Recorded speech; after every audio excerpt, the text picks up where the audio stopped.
let's just take a quick look at this video. The 101st Airborne Division, also nicknamed the Screaming Eagles. It's a famous paratrooper division in the American Army that was formed during World War II. And apparently they've been deployed now to Ukraine's border. Okay, so let's take a quick look at this video. It's from CBS. Today, a senior U.S. government official rejected a new claim by Russia's defense minister. He claimed that Ukraine is preparing to detonate a radioactive dirty bomb with Western help on its own territory. Well, bombs did, in fact, target Ukraine today. They were Russian.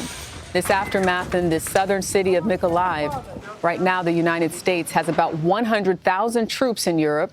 CBS's Charlie D'Agata is with some of them along Romania's border with Ukraine. U.S. F-18 fighter jets take flight off the deck of the USS George H.W. Bush in the Adriatic Sea, taking the lead in NATO exercises dubbed Neptune Strike in support of European allies.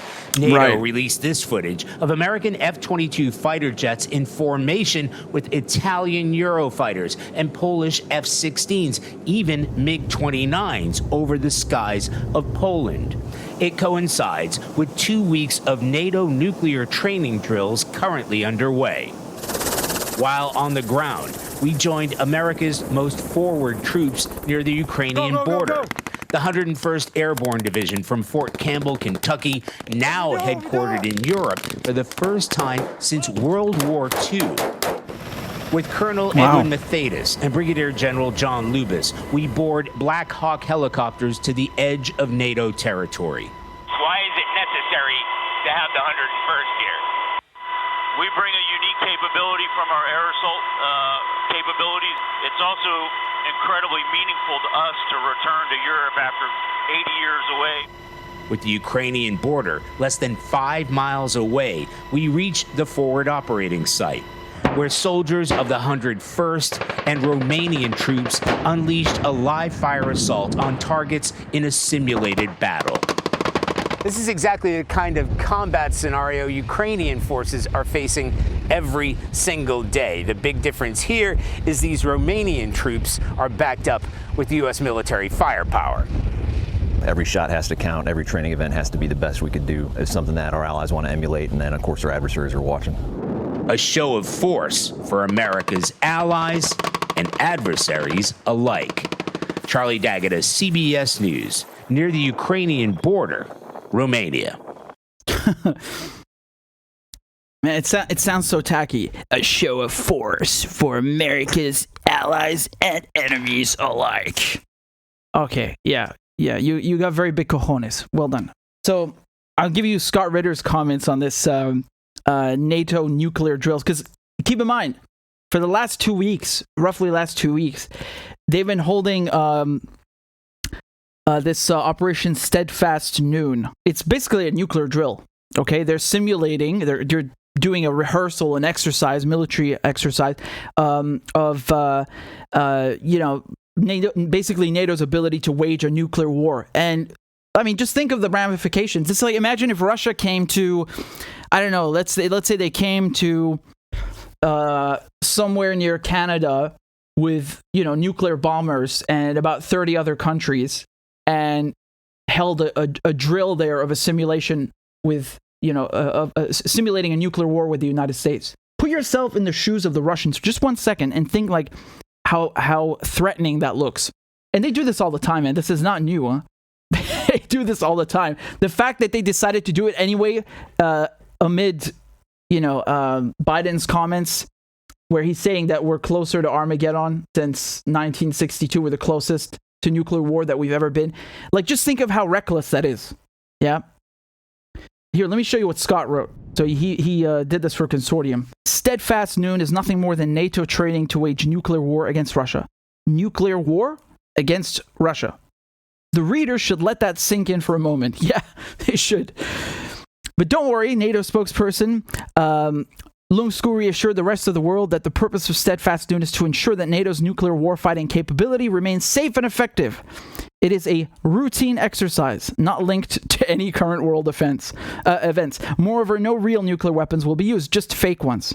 Nothing to worry about here.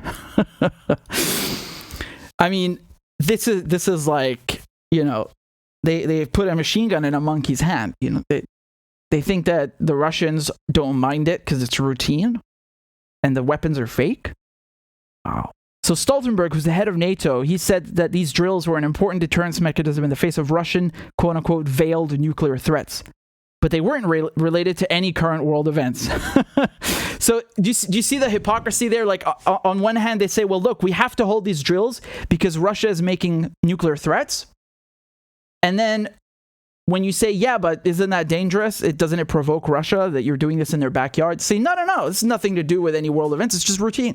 Well, which one is it? It's either related to what's happening or it isn't. It is. It certainly is. But they, it's again this like infallible mentality. We can do no wrong. Russia's provocative. We are peaceful. Russia's aggressive. We are defensive. It's always the same shit, right? We can do no wrong. So for me, this is much more significant than just having the 101st Airborne Division there, because Europe has always had tens of thousands of American troops stationed there since World War II. And yeah, changing the headquarters of the 101st, fine, yes, it's significant, but these drills are provocation. And they do this all the time. I remember when Trump was about to leave office, like in December 2020, he started like flying nuclear bombers, not over Iran, but like right next to their airspace, nuclear bombers. They call it a show of force.